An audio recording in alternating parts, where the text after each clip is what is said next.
ساتھ نوجوانوں کو ہم نے بلوایا یونیورسٹی کے، اور ہم نے اس کا عنوان یہ رکھا کہ ہم کوئی تقریر نہیں کریں گے، 2 گھنٹے کی مجلس تھی، ہم نے کہا ڈیئر ٹو آسک، آج سوال کرنے کی جرت کرو، جو تمہارے دل میں ہے بس بک دو۔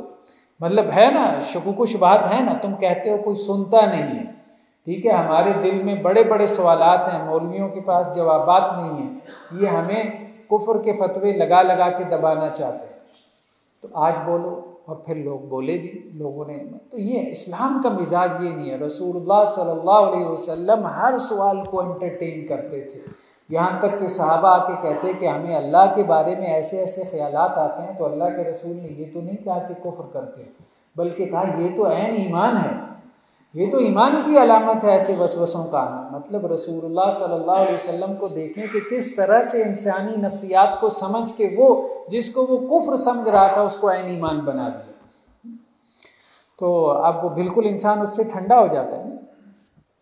تو وہ نوجوان مجھے کہنے لگا کہ سر میں مسجد میں اذان دیتا تھا، مطلب میرا بچپن، میرا لڑکپن، میری جوانی کا ابتدائی حصہ اس طرح سے گزرا ہے کہ سب سے پہلے مسجد میں پہنچا ہوتا تھا۔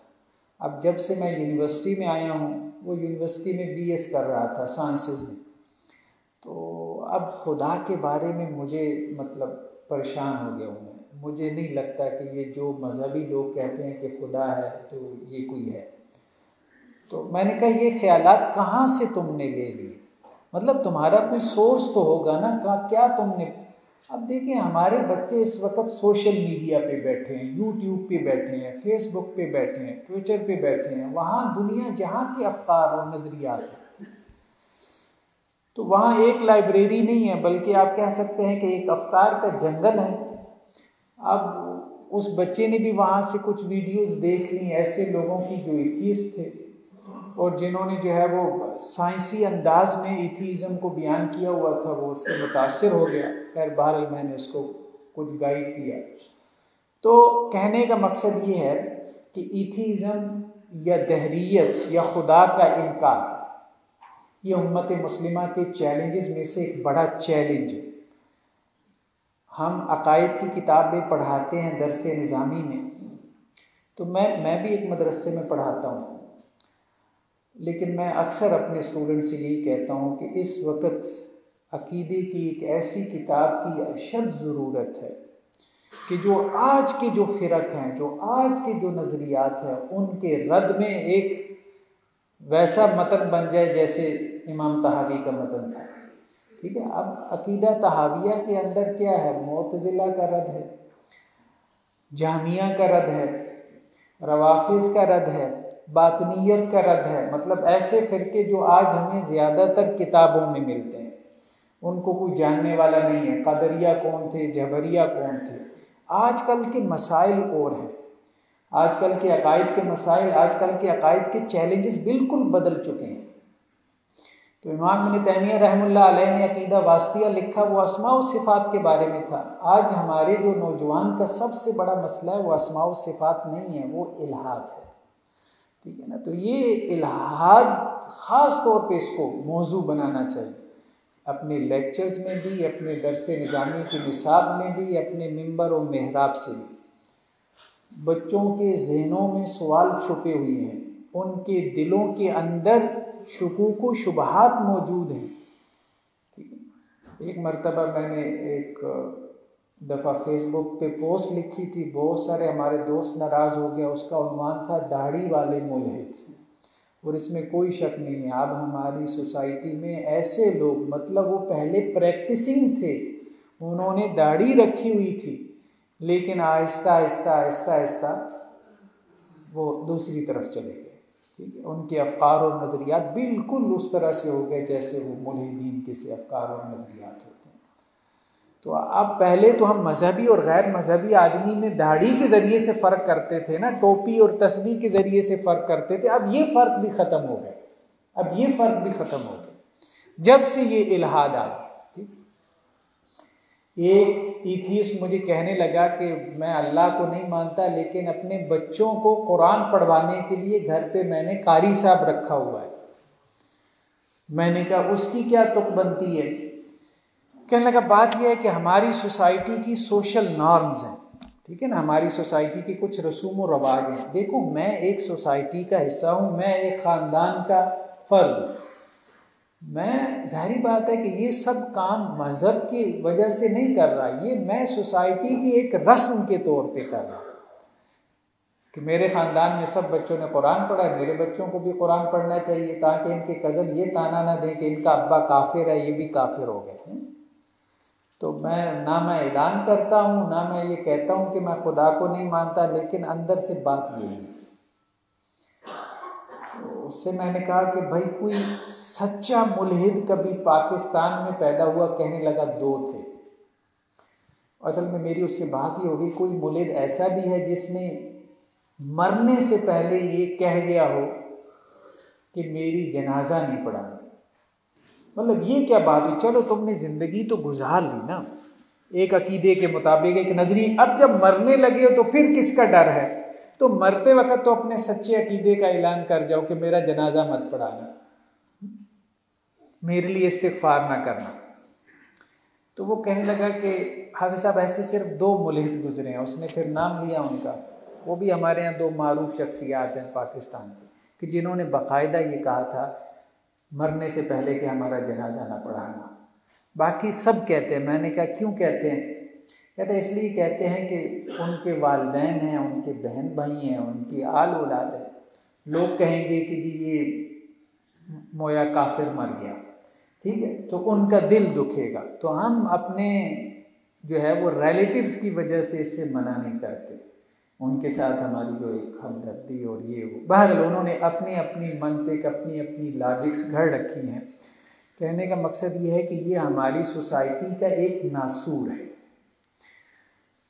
یہ ایک مسئلہ ہے. پہلی بات تو یہ ہو گئی کہ الحاد ایک مسئلہ ہے، چاہے مجھے نظر نہیں آ رہا یا آپ کو نظر نہیں آ رہا. اس کی وجہ یہ ہے کہ آپ جس حلقے میں اٹھتے بیٹھتے ہیں اس میں یہ مسئلہ نہیں ہے. آپ مذہبی لوگ ہیں، مذہبی لوگوں سے آپ کا رابطہ رہتا ہے. آپ باہر سوسائٹی میں نکلیں گے تو آپ کو ایسے بہت سارے لوگ مل جائیں گے جن کے خیالات آپ بیٹھیں گے، ان کو پھرولیں گے، ٹٹولیں گے تو اندر سے وہ کہیں گے کہ جی ہمارے پاس بہت شکوک و شبہات ہیں، بڑے سوالات ہیں ہمارے پاس، ہمارا دل تو مطمئن نہیں ہے. لیکن بہرحال چل سو چل ہے، کیونکہ ایک مذہبی معاشرہ ہے، ہم اپنے خیالات کا اظہار نہیں کر سکتے. یہ ہو جائے گا، وہ ہو جائے گا، لوگ ایموشنل ہو جاتے ہیں، جذباتی ہو جاتے ہیں. تو بہت سارے لوگوں نے ڈر کی وجہ سے اپنے خیالات کو دبایا ہوا ہے. دوسری اہم بات یا دوسرا اہم نقطہ یہ ہے کہ الحاد کی وجوہات کیا ہیں، ریزنز کیا ہیں. ہمارے یہاں خاص طور پہ اگر ہم پاکستان میں الحاد کی بات کریں، مسئلہ تو ہے لیکن مسئلہ کس وجہ سے؟ تو پاکستان میں جو الحاد ہے اس کا اگر ہم انالیسس کریں تو اس کی 3 بڑی وجوہات ہیں. سب سے بڑی وجہ جو ہے وہ نفسانی یعنی خواہش نفس. عام طور پہ جن بچوں کے ساتھ میری بات چیت ہوئی ہے یا یہ جو ایتھیسٹ ہیں، ان کے فورمز بنے ہوئی ہیں، ان کے بلاگز ہیں، ان میں جو گفتگو دیکھنے کو ملتی ہے تو اس میں یہ چیز نظر آتی ہے. اب جیسے ایک جگہ میں نے دیکھا کہ ایک ایتھیسٹ جو کہ میل تھا، لڑکا تھا، ایک گروپ کے اندر وہ یہ پوچھ رہا تھا کہ یہاں پہ کوئی فیمیل ایتھیسٹ ہے، ٹھیک ہے، سمجھ رہے ہیں بات.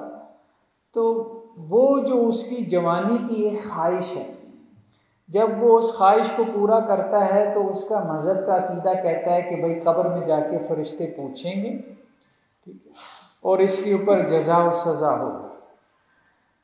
تو جب وہ یہ عقیدہ بنا لیتا ہے کہ آخرت میں کوئی حساب اور کتاب ہی نہیں ہونا، کوئی خدا ہی نہیں ہے، مجھ سے کوئی پوچھنے والا ہی نہیں ہے، کوئی قبر کا عذاب ہی نہیں ہونا، تو اس کے لیے اپنی خواہش پہ عمل کرنا آسان ہو جاتا ہے. یعنی بیسیکلی وہ اپنے ضمیر کے کچوکوں سے بچنا چاہتا ہے.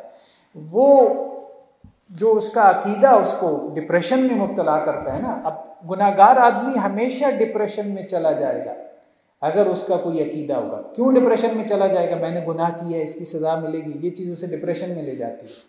مطلب ذہنی مریض وہ بن جاتا ہے. سوچ اس کی کچھ کہہ رہی ہے، عمل اس کا کسی طرف لے کے جا رہا ہے. تو وہی جو اللہ عز و جل نے کہا نا کہ یہ بیسیکلی آخرت کا انکار کیوں کرتے ہیں؟ یہ آخرت کا انکار اس لیے کرتے ہیں کہ یہ فسق و فجور میں بل یرید الانسان لیفجر امامہ، انسان یہ چاہتا ہے کہ وہ فسق و فجور میں آگے بڑھتا ہی چلا جائے۔ آخرت کا انکار، اس آخرت کو مان کے تو وہ فسق و فجور کر ہی نہیں نہ سکتا، مطلب مشکل ہے، اگر کر بھی لے گا تو پریشان رہے گا۔ تو یہ اس لیے آخرت کے عقیدے کا، تو زیادہ تر الحاد کی وجہ جو ہے وہ سینسول ہے، وہ نفسانی ہے، خواہش نفس کی خاطر۔ مطلب اب اس نے ایک حل نکال لیا ہے کہ میں جو کچھ کر رہا ہوں ٹھیک کر رہا ہوں۔ یہ ٹھیک میں کیوں کر رہا ہوں؟ کیونکہ کوئی مذہب نہیں ہے، کوئی خدا نہیں ہے، کوئی قانون نہیں ہے، کوئی ضابطہ حیات نہیں ہے، کوئی پوچھنے والا نہیں ہے، انسان خود سے وجود میں آ گیا ہے، تو اب جو مرضی کرے وہ اپنی خواہش کو پورا کرنے کے لیے جیسے مرضی زندگی گزارے۔ ایک تو وجہ یہ۔ دوسری جو بڑی وجہ ہے جو ہمیں الحاد کے پیچھے نظر آتی ہے وہ نفسیاتی ہے۔ نفسیاتی وجوہات میں یہ چیز ہے کہ بہت سارے بچے جنہیں بچپن میں والدین کی طرف سے توجہ نہیں ملی، گھر کی طرف سے توجہ نہیں ملی، یا جو اٹینشن سیکر زیادہ تھے، زیادہ توجہ مانگتے تھے، وہ بچے کیا کرتے ہیں جب یونیورسٹی میں آتے ہیں تو اپنی پوری کلاس میں وہ چاہتے ہیں کوئی ایسی بات کریں جو کوئی دوسرا نہیں کر رہا۔ تو جب وہ کہتا ہے نا میں تو خدا کو نہیں مانتا، تو سارے بچوں کی آنکھیں اس کی طرف لگ جاتی ہیں، وہی یہ کیا کہہ رہے، تو اب اس کو توجہ ملتی ہے۔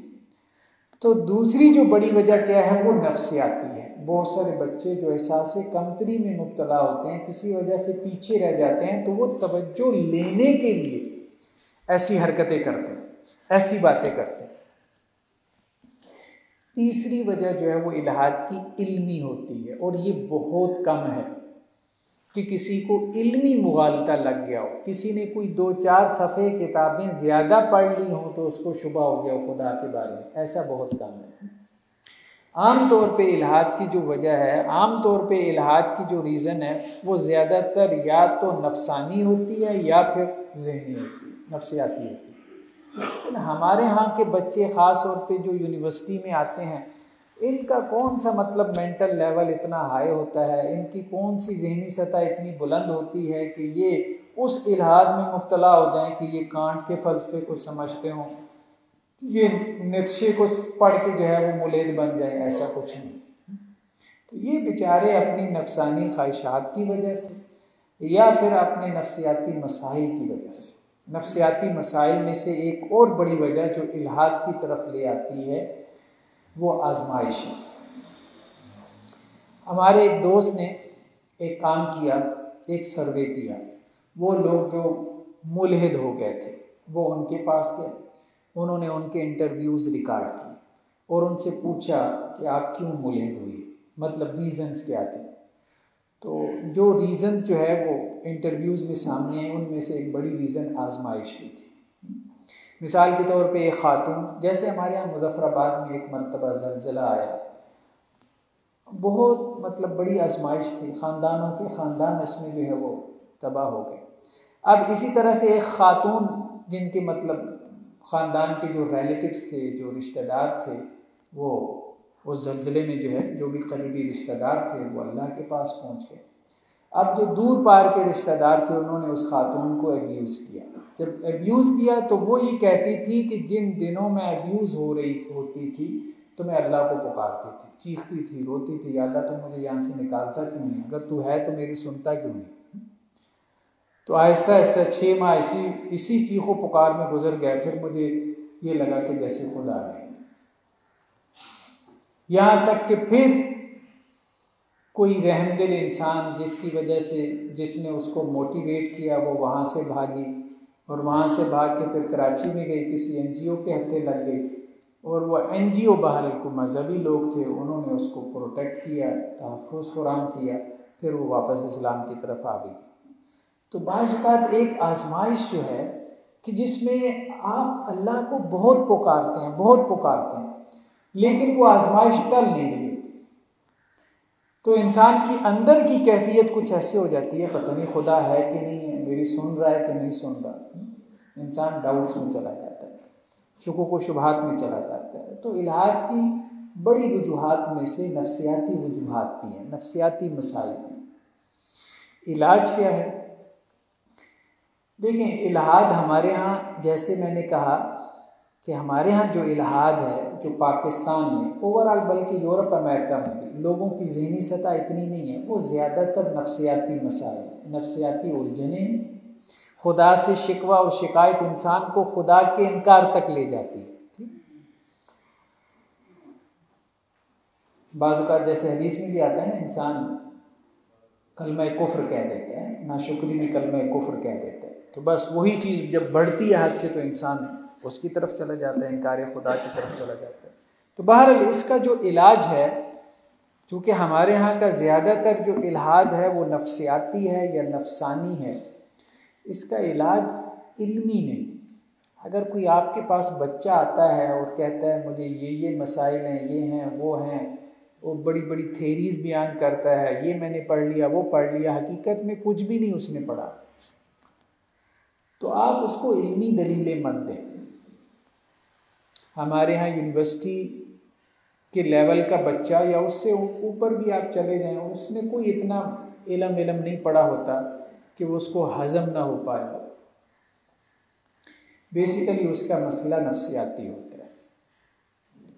آپ کے پاس آئے، اس کو توجہ دیں، اس کو اپنے پاس بٹھائیں، اس کے ساتھ تعلق کا اظہار کریں، کبھی اسے باہر کھانے پہ لے جائیں۔ بس 1 آدھ مہینہ آپ اس کے ساتھ یہ کریں گے، آپ کو کوئی دلیل دینے کی ضرورت ہی نہیں پڑے گی، وہ خود سے کہے گا کہ بھائی میں واپس آ رہا ہوں۔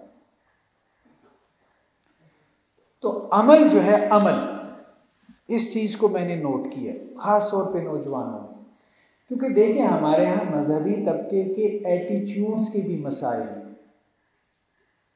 جس کی وجہ سے نوجوان ہمارے قریب نہیں آتا، ہم سے ڈرتا ہے، جھجکتا ہے۔ اگر ہم اپنا رویہ اس کے ساتھ اچھا کر لیں، اگر ہم اس کو تھوڑا سا پروٹوکول دینا شروع کر دیں، تھوڑی سی اہمیت دیں، بھلے آپ استاد ہوں، وہ آپ کا شاگرد ہو، لیکن اس کو اہمیت ایسے دیں جیسے آپ کا دوست ہے۔ اب یقین مانیں وہ آپ کے ساتھ اس طرح سے جھگڑا نہیں کرے گا، مباحثہ ختم کر دے گا، 1 سٹنگ کے بعد ہی ختم کر دے گا، پیسے ہو جائے گا، ریسیپٹیو موڈ میں چلا جائے گا، آپ کی بات توجہ سے سنے گا۔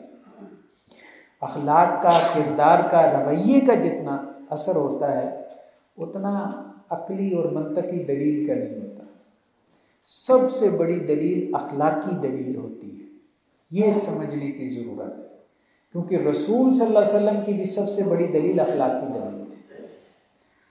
ہم منطقی اور ذہنی دلیلوں کے پیچھے پڑ جاتے ہیں، حالانکہ بہت سارے مسائل کا حل اخلاقی دلیل میں ہے، کیونکہ وہ مسائل پیدا ہی اچھے اخلاق نہ ہونے کی وجہ سے۔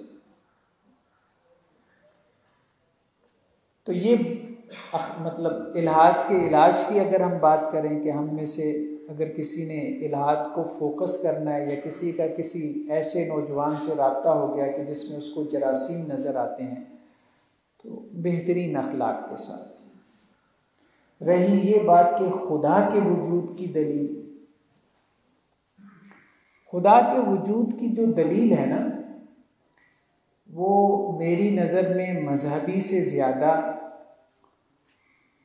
نفسی ہے۔ اس سے مراد یہ ہے کہ ہم لوگوں نے خدا کے بارے میں لاجک کی بنیاد پہ بہت بحث کر لی، ہم نے خدا کے بارے میں بہت منطقی دلیلیں دے دی، لیکن کوئی دلیل ایسی نہیں ہے منطقی خدا کے وجود کے بارے میں کہ جس کا توڑ دوسری طرف سے نہ پیش کر دیا گیا۔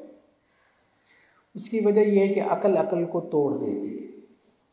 مباحثے میں آپ سے جیت گیا تو اس کا صرف اتنا مطلب ہے کہ میں آپ سے زیادہ ذہین ہوں، بس۔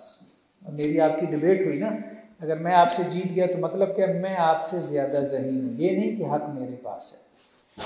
اگر میرا مخاطب مجھ سے زیادہ ذہین ہوگا تو وہ جیت جائے گا۔ تو خدا کے وجود کی ذہنی اور عقلی اور منطقی دلیلوں کے پیچھے نہیں پڑنا چاہیے، میری رائے تو یہ ہے۔ خدا کے وجود کی جو دلیل ہے اسے ہم کہتے ہیں وہ ایک مذہبی تجربہ ہے، وہ ایک ریلیجس ایکسپیرینس ہے۔ شیخ بن باز جو سعودی عرب کے مفتی اعظم تھے، ان کے پاس ایک نوجوان آیا، خدا کے بارے میں بڑے سوالات، یہ وہ 2 گھنٹے لگا رہا۔ شیخ اس کو جواب دیتے رہے، بڑا پریشان تھا، اور پریشان ہوگا بھی، ظاہر نہیں کر رہا لیکن ہوگا۔ 2 گھنٹے بعد شیخ صاحب سے کہتا ہے، آپ کو کبھی یہ سوالات پیدا نہیں ہوئے جو مجھے پیدا ہوئی؟ آپ کو کبھی کوئی شک پیدا نہیں ہوا جن شکوک و شبہات کا میں اظہار کر رہا ہوں؟ یعنی مجھے اپنے دل سے آپ نے جواب دینا۔ اب شیخ بن باز 70-80 سال عمر کے، وہ کہنے لگے، یار میں دل سے تجھے کہہ رہا ہوں، اور اس میں بالکل سچا ہوں، جو شکوک و شبہات تجھے پیدا ہوئی ہے یہ تیری بدبختی ہے، مجھے میرے دل پہ کبھی بھی ان کا وسوسہ تک نہیں گزرا، ان کا خیال تک نہیں گزرا۔ آپ کو ہر دوسری مسجد میں، بلکہ دیہات میں چلے جائیں، گاؤں کی مسجد میں 2-4 بابے ایسے ضرور مل جائیں گے، 80 سال 90 سال 100 سال کی عمر، ان سے پوچھیں بھائی خدا کے بارے میں کبھی شک ہوا؟ وہ کہیں گے، ہنس پڑیں گے، کیسی باتیں کرتے ہو؟ کیا ہے؟ ریلیجس ایکسپیرینس ہے پیچھے، کوئی عقلی منطقی دلیل نہیں ہے۔ ریلیجس ایکسپیرینس کیا ہوتا ہے؟ ریلیجس ایکسپیرینس یہ ہے، جیسے مثال کے طور پہ سمجھا رہا ہوں، مذہبی تجربہ ہم میں سے ہر شخص کو ہوتا ہے، اور وہ مذہبی تجربہ آپ کو یقین کے درجے تک پہنچا دیتا ہے۔ میرا کوئی کام پھنسا ہوا ہے اور مجھے لگ رہا ہے کہ مادی دنیا میں اس کا ہونا ممکن نہیں، میں اللہ سے دعا کرتا ہوں اور وہ کام ایسے نکل جاتا ہے، ایسے ہو جاتا ہے جیسے مکھن میں سے بات۔ اسے مذہبی تجربہ کہتے ہیں۔ یہ تجربہ ہم میں سے مذہبی تجربہ، مطلب اس میں ورائٹی ہو سکتی ہے نا، ہر دوسرے شخص کو یہ حاصل ہوتا ہے۔ کینسر کا مریض اپنے بستر سے اٹھ کھڑا ہوتا ہے کہ اس کو کینسر ہے ہی نہیں۔ ایسے بہانج عورت کے ہاں بچہ پیدا ہو جاتا ہے اور ڈاکٹر حیران رہتے ہیں کہ میڈیکل سائنس کے پاس کوئی جواب نہیں ہے، میڈیکل سائنس کے پاس کوئی جواب نہیں، یہ کیسے ہو؟ اس کو کہتے ہیں مذہبی تجربہ، جہاں آپ کے فزیکل لاز جواب دے جاتے ہیں، آپ کی سائنسز جواب دے جاتی ہیں، وہ کام خدا آپ کو کر کے دکھا دیتا ہے اور اپنے وجود کا احساس دلاتا ہے کہ میں ہوں، اب بتاؤ میں ہوں کہ نہیں، اب انکار کر کے دیکھو۔ اب مذہبی تجربے کی ایک اور مثال بیان کروں۔ مثال کے طور پہ آپ کو اگر قرآن مجید سمجھ میں آتا ہو، یعنی قرآن مجید کا ترجمہ، آپ سب کو تو آتا ہوگا، میں ویسی بات کر رہا ہوں، اور آپ اکیلے کسی کمرے میں تنہائی میں ہوں اور خوبصورت آواز میں، جیسے عرب کے قرآن مجید کو بہت خوبصورت آواز میں پڑھ رہے ہیں، قرآن مجید کی تلاوت سن رہے ہیں، تو وہ تلاوت ایسے آپ کے دل کے اوپر نازل ہوتی ہے اور آپ کے اندر وہ کیفیات پیدا کرتی ہے کہ جو کیفیات آپ کو یقین دلاتی ہیں، یعنی آپ کی آنکھوں سے ٹپکنے والے آنسو اس بات کی گواہی بن جاتے ہیں کہ خدا ہے۔